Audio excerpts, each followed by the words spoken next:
Bienvenue dans ce nouvel épisode. Comme tout entrepreneur, tu t'es probablement déjà donné des objectifs financiers pour cette année. Et je trouve ça toujours fascinant quand les gens se mettent des objectifs, et c'est tout. Ils se mettent des objectifs, puis là, les choses se passent. Habituellement, pas comme ils voudraient. Ils se retrouvent en retard assez rapidement sur leurs objectifs. Ils se mettent à stresser, ils se mettent à se taper sur la tête, à faire plein de choses pour atteindre des objectifs qui se sont mis, et ça les rend malades. Ça les stresse. C'est lourd, c'est difficile, c'est pénible. Et je te dis pas que c'est mal de se mettre des objectifs. Ce que j'ai envie de te dire aujourd'hui, c'est que la façon dont on nous a enseigné à nous donner des objectifs, c'est beaucoup trop violent. Ça sert à rien. C'est de la souffrance inutile. Et il y a une manière qui est tellement mieux. Et j'ai envie de te la partager aujourd'hui. Ça t'intéresse?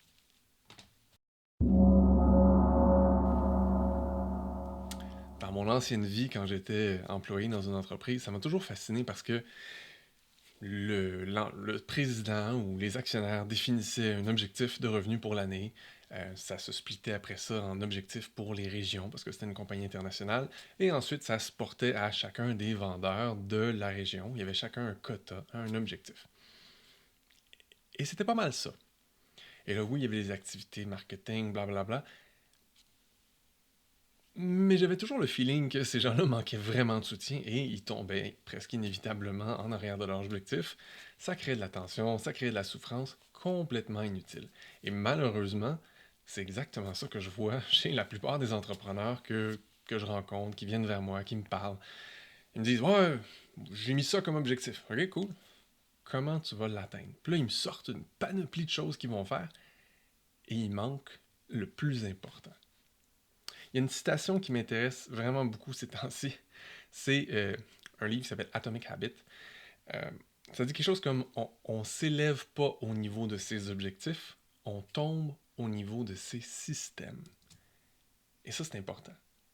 Ce que ça veut dire, en fait, c'est t'as beau te mettre un objectif qui a l'air réaliste, si en arrière, t'as pas un système, un mécanisme, une stratégie, puis là, je vais rajouter une stratégie que t'aimes pour soutenir ça, c'est des coups d'épée dans le vent, c'est se faire violence pour rien, c'est se mettre un objectif puis pas avoir les moyens de l'atteindre direct dès que tu l'as dit. C'est comme se faire un plan, là, puis espérer que tout va aller parfaitement sur le plan, puis se taper sur la tête s'il y a quoi que ce soit qui bouge. La réalité, c'est que tu n'as pas le contrôle sur les résultats. Tu as seulement le contrôle sur tes actions. Alors cette année, au lieu de te taper sur la tête en disant «Ah non, j'ai pas atteint mon objectif», et de focuser sur un objectif qui est à l'extérieur de ton contrôle. Hein, tu n'as pas le contrôle sur ton objectif directement. Et si tu focusais ton attention sur ce que tu peux construire, ce que tu peux créer, créer un système que tu vas aimer, qui va être aligné avec toi, qui va te permettre d'atteindre tes objectifs. Et pour moi, un système comme ça, c'est un système qui inclut plusieurs éléments. Le premier élément, c'est une offre claire que tu adores livrer. Si ce que tu le vends juste parce que tu t'es dit, il faut que je vende ça pour atteindre mes objectifs, tu pars tellement mal. Parce que tu n'auras pas de plaisir à le vendre, tu n'auras pas envie de le vendre. Si tu en vends, tu vas être pogné pour le livrer, tu vas souffrir tout le long. Et là, je te dis ça, tu vas me dire, c'est non, mais bizarre. Si tu, si tu savais le nombre de gens que j'ai vus dans ma vie, que j'ai rencontrés, qui me racontent leur business et qui ne l'aiment pas, mais qui le font parce qu'ils ont l'impression que c'est la seule manière pour eux d'atteindre leurs objectifs. Et c'est pas vrai. Donc, une offre, quelque chose que les gens vont vraiment vouloir. Puis pas n'importe qui. Les gens que tu adores servir, les gens que tu adores accompagner, tes clients idéaux. J'avais un ami qui disait ses clients bonbons, des gens avec qui tu as tellement de plaisir que c'est pas du travail. Et pourtant, c'est souvent avec ces gens-là que tu vas avoir la plus grosse différence. Tu vas leur apporter tellement plus parce que vous allez avoir une belle connexion, une belle chimie, vous allez bien travailler ensemble et tu vas vraiment changer leur vie. Peu importe ce que tu offres, peu importe ce que tu apportes comme accompagnement. Et donc, ça commence par là. Bien connaître tes clients, ceux avec qui tu adores travailler, avec qui tu as des bons résultats. Créer une offre qui est irrésistible pour eux, mais qui est aussi alignée avec toi, avec ton énergie, avec qui tu es, avec ce que tu as envie d'être maintenant. Hein, parce que tu n'es pas la même personne que l'année passée, puis tu n'es surtout pas la même personne qu'il y a 3, 4, 5, 10 ans. Et c'est pas de refaire la même chose qu'avant. Tu es une personne qui a grandi. Donc, une offre et un système. Et un système, là, c'est pas une machine, c'est pas un monstre, c'est pas une plateforme technologique. Un système, c'est un plan, avec des actions claires que tu vas faire de façon répétitive, en t'adaptant à l'énergie du moment, qui vont te permettre de connecter avec des gens. Alors, ça peut être publier régulièrement puis connecter, parler avec les gens qui ont répondu. Ça peut être aller dans des groupes, discuter avec des gens, voir est-ce qu'il y a des gens qui ont besoin de tes services. Ça peut être faire de la publicité, si tu aimes ça faire de la publicité, si tu es à l'aise avec ça. Peu importe la façon que tu as, toi, de connecter avec les gens, de faire la promotion de ton message, d'attirer à toi les gens, fais-le. Mais il faut que ce soit le fun. Il faut que tu aies du plaisir à faire. Faut pas que ça te draine à chaque étape. Sinon, tu ne te rendras pas à la fin de l'année ou tu vas abandonner avant la fin et tu vas encore te retrouver en arrière. Et maintenant, où est-ce qu'on plug nos objectifs dans tout ça?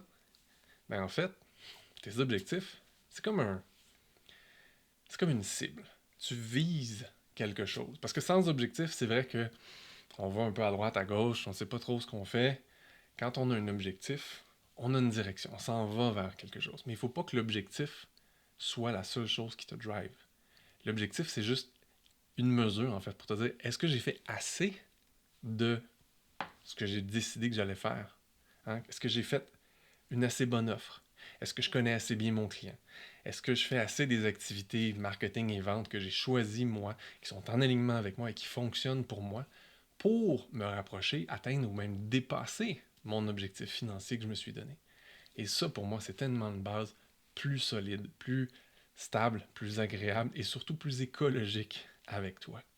Fait qu'au lieu de te donner un objectif, un chiffre, puis là te faire violence quand ça se passe pas bien, mets pas ton attention sur ça. Mets ton attention sur qu'est-ce que tu peux faire, ce sur quoi tu as le contrôle. Hein? À combien de personnes tu vas parler cette semaine? Combien d'emails tu vas envoyer? Combien de nouvelles discussions tu vas avoir? Combien de budget tu mets pour ta publicité? Est-ce que tu surveilles bien ta pub, s'assurer qu'elle fonctionne? Si tu fais ça, là je te donne plein d'options. Ça veut pas dire qu'il faut que tu fasses tout ça. Ça veut dire qu'il faut que tu choisisses qu'est-ce qui te fait triper, toi. Puis en fait, j'ai envie de te laisser avec un dernier truc. Ça se peut que tu saches même pas qu'est-ce qui te fait triper. Parce que toi, tu t'es probablement lancé en entrepreneuriat en disant j'ai envie d'aider des gens. C'est ça qui me fait vibrer, c'est ça qui me fait triper. Malheureusement, tu as réalisé assez vite que, pour pouvoir aider des gens, il faut qu'il y ait des gens qui viennent à toi. Comment je fais pour avoir des gens qui viennent à moi? Et là, tu t'es dit, ah ouais, c'est ça, il faut que je me mette des objectifs. Et malheureusement, on vise souvent trop des objectifs financiers purs. On ne réalise pas tout ce qu'il y a en arrière. Et aujourd'hui, mon objectif avec cet épisode-ci, c'est de t'aider à réaliser que derrière ton objectif financier, qui n'est pas sous ton contrôle direct, il y a tout ce que tu peux faire, tout ce que tu peux créer, toutes les conversations que tu peux initier, toutes les actions que tu peux faire et qui sont en alignement avec toi, qui vont t'amener, te rapprocher et te permettre peut-être de dépasser tes objectifs. Et après 1 mois, 2 mois, 3 mois, c'est important de te retourner, regarder en arrière et dire, OK, est-ce que ce que j'ai créé jusqu'à maintenant, est-ce que ce que j'ai fait jusqu'à maintenant me rapproche vraiment de mes objectifs ou me permet de les dépasser même, ou ça va pas du tout proche de ce que je m'étais donné comme objectif? Et si c'est pas le cas, alors change, trouve une meilleure approche, crée une meilleure offre, comprends mieux tes clients, peut-être change de cible si tu te réalises que peut-être que tu visais pas le bon type de personne, ça se peut. Hein. Si tu n'as pas eu d'aide pour vraiment trouver ta cible idéale, ça se peut que tu essayes un peu à gauche, à droite. Alors, essaie autre chose. Et surtout, regarde ce que tu fais. Est-ce que c'est assez efficace pour le temps que tu y mets, ou l'énergie que tu y mets, ou l'argent que tu y mets? Et sinon, ben, découvre quelque chose de mieux. Une nouvelle approche, une nouvelle stratégie, une nouvelle façon de faire qui va te permettre, cette fois-ci, d'atteindre tes objectifs. Et tant que tu vas garder ton attention et ton énergie sur ce que tu peux faire, ce que tu contrôles, ça va être une expérience tellement plus plaisante, plus agréable et, ironiquement, plus payante. Parce que soudainement, tu n'es plus en train de focuser sur quelque chose à l'extérieur de toi sur lequel tu n'as pas de contrôle. Tu focuses sur ce sur quoi tu as le contrôle. Et ça, dans mon expérience, ça fait toute la différence. Si tu as envie d'en apprendre plus sur ce thème-là, sur ce sujet-là, je t'ai préparé récemment une masterclass justement pour t'aider à te libérer des revenus en dents de scie en ayant vraiment beaucoup de plaisir sans te dénaturer. Le lien est dans la description en dessous. Je t'invite à aller t'inscrire pour l'avoir, c'est gratuit.